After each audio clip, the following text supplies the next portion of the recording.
С детства многие слышали одно и то же правило — кошкам нельзя давать человеческую еду. Идея о том, что все на нашем столе запрещено для кошек, стала абсолютной истиной. И действительно, для этого предостережения есть свои причины. Многие привычные ингредиенты в нашей повседневной жизни, такие как соль, специи, жир и кости, могут серьезно навредить здоровью кошек. Но почти никто не упоминает, что есть исключения. Меня зовут Анна, я живу с двумя кошками — Лео и Мими. Долгое время я не подпускала их к своей еде, думая, что защищаю их здоровье. Пока однажды, разговаривая с ветеринаром из местной клиники, я не услышала нечто неожиданное.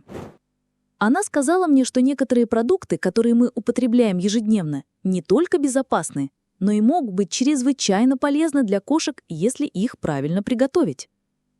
С этого разговора я начала изучать эту тему, читать исследования, следить за опытными заводчиками и наблюдать за своими собственными кошками. Я обнаружила, что некоторые продукты, которые есть у вас на кухне прямо сейчас, могут укрепить иммунитет, улучшить пищеварение, сделать шерсть красивее и даже способствовать выздоровлению после болезни. Сегодня я покажу вам 5 таких продуктов, и первый из них проще, чем вы думаете. Начнем с приготовленной курицы. Без соли, без приправ, без кожи. Только филе, приготовленное в воде. Звучит слишком банально?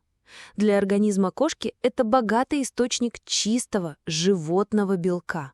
Кошки строгие хищники, а это значит, что их организм с самого начала эволюции был приспособлен к питанию почти исключительно животными белками.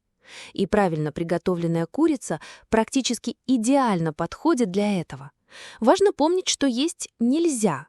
Никакой соли, ни капли, без кожи, которая содержит жир, холестерин и может накапливать токсины.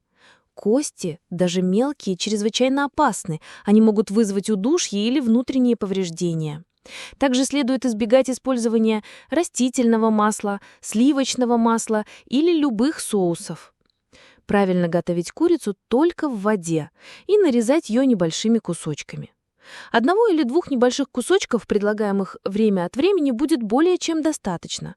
Они служат поощрением, лакомством или даже временной заменой, когда у кошки заканчивается еда, но они ни в коем случае не должны заменять ей полноценный рацион. Курица — легкий и легкоусвояемый продукт с низким аллергенным потенциалом, поэтому особенно рекомендуется пожилым кошкам, котятам, только переходящим с молока на твердую пищу, животным, восстанавливающимся после операции, и кошкам с чувствительным желудком. Его главное преимущество заключается в простоте приготовления. Это натуральный корм, без консервантов, богатый белком и таурином, незаменимой аминокислотой для здоровья кошек. Предлагая его своей кошке, вы даете ей именно то, что ей нужно, без излишеств и добавок. Поверьте, здоровье вашей кошки начинается не с дорогого корма, а с понимания ее потребностей. И чистый, качественный белок – один из главных приоритетов. А теперь перейдем ко второму продукту, который часто вызывает споры, но может стать настоящим союзником для здоровья кошек – вареному яичному желтку. Многих пугает идея давать яйца кошкам. Этот страх связан главным образом с рисками, связанными с сырыми яйцами. И да, эта мера предосторожности совершенно оправдана. Сырые яйца могут содержать бактерии, такие как сальмонелла, и вещество авидин, присутствующее в яичном белке, который препятствует усвоению биотина, витамина, необходимого для здоровья кожи и шерсти. Однако вареный яичный желток, если его правильно кормить, отличный источник питательных веществ для вашей кошки. Он содержит витамины группы В, особенно В12, которые помогают поддерживать баланс нервной системы. Он также содержит витамины А, D и Е, необходимые для зрения, иммунной системы и здоровья кожи. Еще один важный фактор – полезные жиры, содержащиеся в желтке. Они помогают сохранить шерсть мягкой, блестящей и здоровой. Для кошки с тусклой шерстью или в период линьки небольшая доза желтка может иметь большое значение. Но будьте осторожны, количество имеет значение. Это высококалорийный корм, поэтому его следует давать в умеренных количествах. Просто разомните небольшой кусочек желтка примерно на кончике чайной ложки и смешайте его с кормом для кошки или давайте его просто так, если вашей кошке это нравится. Достаточно 1 раза в неделю. Здесь дома я замечаю, что кошки реагируют по-разному. Лео это нравится, Мими не всегда хочет. Но со временем они привыкают к вкусу, и особенно в периоды, когда их организму нужна подпитка, например, в холодную погоду или во время стресса, они инстинктивно ищут такую еду. Важно наблюдать, предлагать ее осознанно и знать, что при правильном уходе еда действительно может стать частью естественного лекарства для вашей кошки.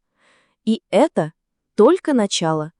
Хотите узнать, какие еще 3 продукта могут быть у вас дома прямо сейчас и которые при правильном приготовлении могут улучшить здоровье вашей кошки? Тогда досмотрите видео до конца. В первой части мы рассмотрели 2 простых продукта, которые при правильном приготовлении могут значительно улучшить здоровье вашей кошки. Вареное куриное филе и яичный желток. А теперь давайте продолжим и рассмотрим еще 3 варианта, которые вы, возможно, никогда не рассматривали, но которые могут принести реальную пользу при правильном использовании.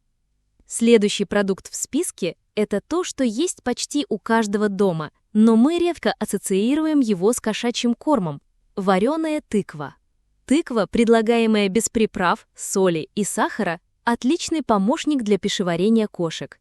Она богата натуральной клетчаткой, которая помогает работе кишечника, особенно у кошек, склонных к запорам или образованию волосяных комков. Кроме того, она содержит антиоксиданты, витамины А и С, а также бета-каротин, которые помогают укрепить иммунную систему и поддерживать здоровье кожи. Мягкая гладкая текстура вареной тыквы облегчает ее усвоение, особенно пожилыми кошками или теми, кто восстанавливается после болезни. Но, как и другие продукты, тыкву следует предлагать в небольших количествах. Чайной ложки, размятой или нарезанной, смешанной с его обычным кормом, достаточно, чтобы улучшить работу его пищеварительной системы. Дома Лео, который часто страдает от образования комков шерсти, очень хорошо реагирует, когда я даю ему немного тыквы раз в неделю. Мими, которая более привередливая, ест ее только если я смешиваю с небольшим количеством курицы. Сочетание этих 2 продуктов обычно хорошо работает. Следующий продукт может вас удивить еще больше. Несладкий, натуральный йогурт. Все верно. В небольших дозах натуральный йогурт без подсластителей, искусственных ароматизаторов и добавления лактозы может быть полезен для кишечника вашей кошки. Он содержит натуральные пробиотики, микроорганизмы, которые помогают сбалансировать кишечную флору и улучшить пищеварение. Однако важно понимать, что не все кошки хорошо переносят лактозу, даже в ферментированных продуктах. Поэтому лучше всего всегда пробовать йогурт на очень небольшом количестве и наблюдать за реакцией, например, диареей или рвотой. Если все идет хорошо, его можно предлагать время от времени. Важно подчеркнуть, речь идет только о простом йогурте, без сахара, сиропа, меда и всего, кроме кисломолочных продуктов. Подслащенные или искусственные ароматизаторы опасны, и их следует полностью избегать.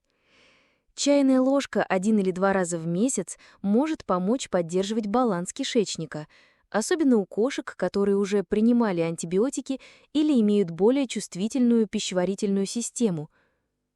По моему опыту, Мими, у которой более чувствительный кишечник, обычно хорошо принимает небольшую порцию йогурта. Лео же, напротив, не проявляет никакого интереса.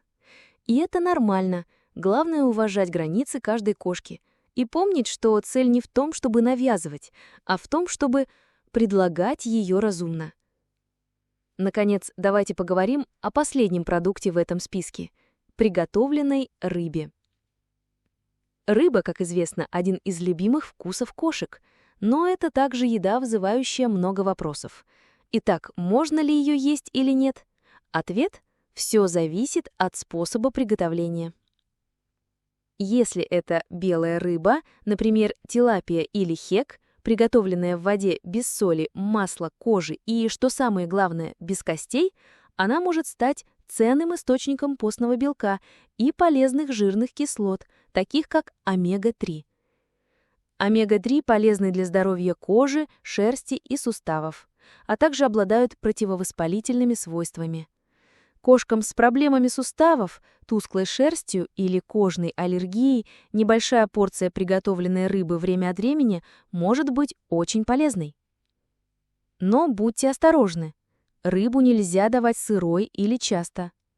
Слишком большое количество может вызвать дефицит тиамина, необходимого кошкам витамина. Также следует избегать рыбы с высоким содержанием ртути, такой как тунец и рыба-меч. Идеально варите рыбу в воде, удалите все кости и давайте ей порцию размером с чайную ложку раз в 2 недели. Этого достаточно, чтобы обеспечить все преимущества, не вызывая дисбаланса питательных веществ. Дому я обычно даю это лакомство в холодные дни, когда кошки более тихие и ленивые. Небольшой кусочек приготовленной рыбы служит стимулом и угощением, а также естественным образом укрепляет их здоровье. Узнав об этих 5 продуктах – курице, яичном желтке, тыкве, йогурте и рыбе – вы, возможно, поймете, что секрет здоровья вашей кошки кроется не только в красивой упаковке, но и в простоте выбора, который вы делаете на кухне. Эти корма не заменяют полноценный рацион, но могут стать эффективным дополнением при разумном использовании. Это натуральные и безопасные альтернативы, которые помимо обеспечения питательными веществами укрепляют связь между вами и вашей кошкой. Если вы начнете лучше наблюдать за поведением своего питомца, вы поймете, что он также понимает, что ему полезно. Просто предлагайте его с заботой и вниманием. Теперь, когда вы знаете 5 распространенных продуктов, полезных для здоровья вашей кошки, вы, возможно, задаетесь вопросом, как ввести их в рацион питомца, не вызывая проблем с питанием, перееданием и других проблем со здоровьем. Начнем с чистоты и количества. Несмотря на то, что это натуральные и полезные продукты, их следует употреблять умеренно. Организм кошек чувствительный к резким изменениям. Все, что отличается от их обычного рациона, следует вводить постепенно и небольшими дозами. Общее правило простое.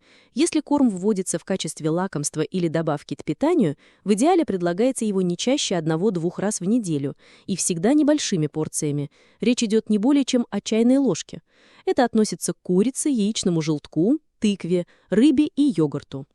Если у вашей кошки есть какие-либо проблемы со здоровьем, например, заболевания почек, печени, кишечника или ожирения, введение этих кормов следует проводить под наблюдением ветеринара. Несмотря на то, что они натуральные, они содержат компоненты, которые могут негативно влиять на развитие некоторых клинических состояний.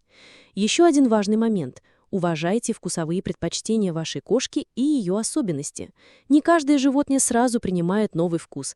Некоторые могут даже отвергнуть его навсегда, и это нормально. Главное – не навязывать что-либо. Наблюдайте за реакцией кошки как за принятием, так и за ее физической реакцией. При появлении рвоты, диареи, зуда или любых других изменений немедленно прекратите кормление. Теперь давайте проясним несколько распространенных вопросов, возникающих у многих людей, когда речь идет о натуральном корме для кошек. Можно ли заменить сухой корм этими кормами? Нет, эти корма не являются полноценным рационом. Они не содержат всех питательных веществ, витаминов и минералов, необходимых кошке ежедневно. Их следует рассматривать как добавки, а не как основной рацион. Полноценный натуральный рацион, если он вам интересен, должен быть приготовлен под профессиональным руководством, по сбалансированным рецептам и с использованием соответствующих добавок. А что, если моей кошке очень нравится этот корм, и она постоянно его просит? Такое может случиться, особенно с курицей и рыбой. Поэтому важно соблюдать баланс. Даже если ваша кошка просит, ограничения устанавливаете вы. Чрезмерное количество может привести к нарушению баланса питательных веществ и пищевой зависимости. Кошка начнет отказываться от него, ожидая только вкусной еды. Можно ли заморозить и хранить порции? Да. Вы можете приготовить небольшое количество и заморозить его отдельными порциями, чтобы использовать постепенно. Только не забудьте размораживать его естественным образом, а не в микроволновке, чтобы избежать изменения текстуры и вкуса. Нужно ли разнообразие или можно всегда повторять один и тот же корм? Разнообразие полезно, но в разумных пределах. Например, чередование курицы, яичного желтка и тыквы может обогатить рацион. Повторять рыбу каждую неделю не рекомендуется из-за риска избытка фосфора или дефицита витаминов, таких как тиамин. Йогурт следует есть реже. Помимо этих практических советов, стоит усвоить простой принцип. Качество корма для вашей кошки отражает вашу заботу. Уделяя несколько минут приготовлению натурального корма для своей кошки, вы устанавливаете с ней связь на новом уровне. Не только питаете ее организм, но и создаете доверительные отношения. Здесь дома я это отчетливо замечаю. Когда я готовлю приготовленную курицу или даю им тыкву, мои кошки становятся внимательнее, ближе и спокойнее. Они как будто инстинктивно понимают, что это происходит из-за искренней заботы. И не нужно превращать это в обязанность или обременительную рутину. Стеклят кроется в простоте. Небольшого угощения раз в неделю, сделанного со вниманием, достаточно, чтобы принести ей пользу как физически, так и эмоционально. Если вы дошли до этого момента, то, вероятно, потому что действительно заботитесь о благополучии своей кошки, а это, безусловно, основа счастливых и долгих отношений. Итак, в следующий раз, когда вы будете готовить что-то простое на кухне, например, несоленую курицу или вареное яйцо, помните, что при должном уходе и умеренности некоторые из них могут стать полезными для здоровья вашего лучшего друга. Потому что забота о кошке — это не только еда. Важно понимать, что вашей кошке действительно нужно, и воспринимать это как проявление любви. Понравился этот материал? Поделитесь им с тем, кто тоже любит кошек. Эта простая, но важная информация может помочь улучшить здоровье многих кошачьих.